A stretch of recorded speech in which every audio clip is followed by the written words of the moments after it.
Microsoft Excel line breaks in cells.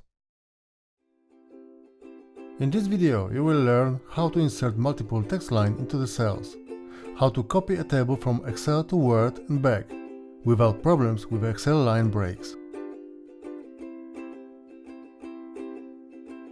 Line breaks in cells, how to translate cells with more than one text line. Sometimes cells in Excel contain more than one text line. If you translate such Excel sheets, for example by putting in the translation next to the source column, you will have to insert line breaks into the cells.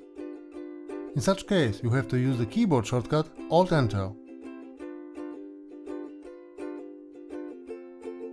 Excel table to Word and back.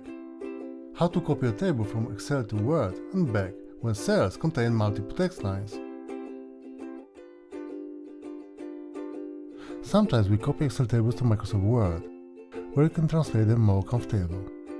But again, if they contain line breaks, we'll encounter problems if we try to copy the translated table back to the Excel. Cells with line breaks will spread to more separated cells. That's how to avoid it. First, you have to replace all manual line breaks in Microsoft Word into a string that probably doesn't exist in the text. Let's say /.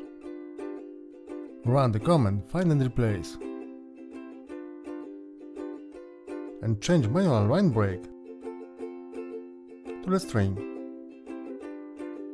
Copy the table to Excel and run the command find and replace again.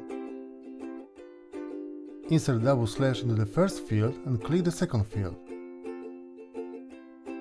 Now you have to use keyboard shortcut Ctrl-J to insert the sign for a proper Excel line break. If you click Replace All button, all occurrences of // will change into Excel proper line breaks.